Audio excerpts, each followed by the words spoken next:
සුබ දවසක් වේවා ඔයාලා හැමෝටම. මම අද රසට කිරි රසට කිරිබතක් හදන්නයි හදන්නේ. අපි ඉහළ පෙළේ හෝටලයකින් කිරිබත් කෑල්ලක් කෑවම ඒකේ හරි පුදුම අමුතුම රසයක් දැනෙනව නේද? අන්න ඒ විදිහට අපි ගෙදරදීම කිරිබතක් හදාගමු.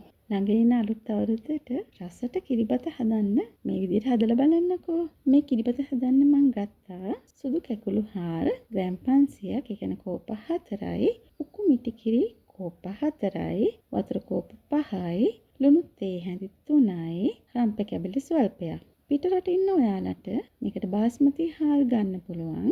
ඒ වගේම පිටිකල පොල් කිරි යොදා ගන්නවා නම් හොඳ උකුවට හදාගත්ත පොල් කිරි කෝප 4ක් ගන්න. ඔයාලට රම්පේ නැත්තම් කුරුඳු සුවඳට කැමති නම් රම්පේ වෙනුවට කුරුඳු කෑල්ලක් යොදා ගන්න පුළුවන්. මේ මනින කෝප්පේ විදිහට මම ගන්නේ තේ බොන අඬු කෝප්පේ. හොඳින් හොදාගත්ත හාල් ටික රයිස් කුකර් එකට දාලා වතුර කෝප 5 දාලා ලුණු තේ හැඳි 3යි රම්ප කෑලි ටිකයි දාලා හොඳින් මිශ්‍ර කරගන්න. ඔයා මේ කිරිබත හදාගෙන රයිස් කුකර් එකේ නම් දැන් රයිස් කුකර් එක කුක් මෝඩ් එකට දාලා රයිස් කුකර් එක ඔන් කරන්න. ඔයා මේ කිරිබත හදන්න ලිපේ නම් සාමාන්‍ය බතක් උයනවා වගේ මද ගින්දරේ ලිපේ තබන්න. දැන් මේ බත් එකේ වතුර හිඳෙන්න විනාඩි 15ක් විතර යනවා. අපිට මේ අතරතුර ලුණු මිරිස පිළියෙල කරන්න පුළුවන්. ඒ වගේම ඔයා කැමතිනම් කෙසෙල් කොලයක දාලා කිරිබත් එක පිළිගන්නන්න. ඔයාට කෙසෙල් කොලයක් හොයාගන්න පුළුවන් වුණා නම් ඔයාට මේ වෙලාවේ කෙසෙල් කොලේ පදම් කරගන්න පුළුවන්. කෙසෙල් කොලේ පදම් කරගන්න ලිප ඔන් කරලා ලිපේ දැල්ලට උඩින් කෙසෙල් කොලේ එකාකාරව ගෙනියන්න. මේ ලිපේ දැල්ලෙන් එන රස්නය නිසා කෙසෙල් කොලේ රත් වෙලා කෙසෙල් කොලේ තියෙන ජල වාෂ්පය ඉවත් වෙලා කෙසෙල් කොලේ ඉරෙන්නේ නැති විදිහට සකස් වෙනවා. දැන් මේ විනාඩි 15කට විතර පස්සේ බත් එකේ වතුර හොඳටම හිඳීගෙන යන වෙලාව. ඔය කිරිබත් එක හදන්න ලිපේ නම් දැන් ලිපේ දැල්ල හොඳටම අඩු කරන්න. ඔය කිරිබත් එක හදන්නේ රයිස් කුකර් එකේ නම් රයිස් කුකර් එකේ කුක් මෝඩ් එකෙන් වෝම් මෝඩ් එකට ගියාම රයිස් කුකර් එකේ ස්විච් එක ඕෆ් කරන්න. දැන් අර අපි කලින් හදාගත්ත උක්කු පොල් කිරි ටික මේ බත් එකට දාන්න. දාලා හොඳින් මිශ්‍ර කරන්න. දැන් මේ වෙලාවේ අපිට පුළුවන් කිරිබත් එකට ලුණු ඇතිද කියලා බලන්න. කිරිබත් එක රස වෙන්න ලුණු ගානට පදමට තියෙන එක හරිම වැදගත්. ඒත් ඔයා සෞඛ්‍ය හේතුන් මත හෝ ලුණු අඩුවෙන් කන කෙනෙක් නම් ඔයාට කැමති විදිහට ඔයාගේ ලුණු ප්‍රමාණය තියාගන්න පුළුවන්. දැන් මේ මිටි කිරි දාලා හොඳින් මිශ්‍ර කරගත්ත බත් එකට උඩින් මම දානවා මේ කෙහෙල් කොලේ. කෙහෙල් කොල කෑල්ලක් දානගේ අරමුණ ස්ටීම් එක ඔක්කොම ඇතුළෙම රැඳිලා බත් එක ඉතාම ඉක්මනට තැම්බෙනවා වගේම බත් එක හොඳින් බෙරි වෙනවා. කෙහෙල් කොලයක් නැත්තම් ඔයාට මේකට ලන්ච් ෂීට් එකක් යොදා ගන්නත් පුළුවන්. ඒ දෙකම නැති වුණත් ගැටලුවක් නැහැ.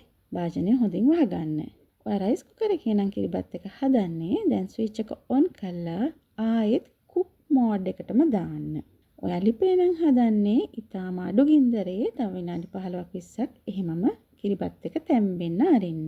දැන් මේ විනාඩි 15කට 20කට වගේ පස්සේ කිරිබත් එක හොඳින් ඉදිලා සුවඳයි හොඳට බෙරි වෙලා හොඳට තියෙනවා. දැන් ඔයාට පුළුවන් කලින් පිළියෙල කරගත්ත භාජනයකට හරි කෙසෙල් කොලයකට හරි මේ කිරිබත් එක බෙදලා කෑලි කපන්න පුළුවන් විදිහට සකස් කරගන්න. මෙහෙම බෙදලා ටික වෙලාවක් නිවෙන්න තියලා කිරිබත් කෑලි කපන්න. එතකොට හොඳින් කපා ගන්න පුළුවන්. මම කිරිබත් කපනකොට කිරිබත් කපන පිහිය මේ විදිහට ලන්ච් ෂීට් එකකින් ආවරණය කරනවා. එතකොට කිරිබත්තට පිහියේ ඇලෙන එක වළක්වනවා. එතකොට කිරිබත් කැට හොඳින් වෙන් කරගන්න පුළුවන්.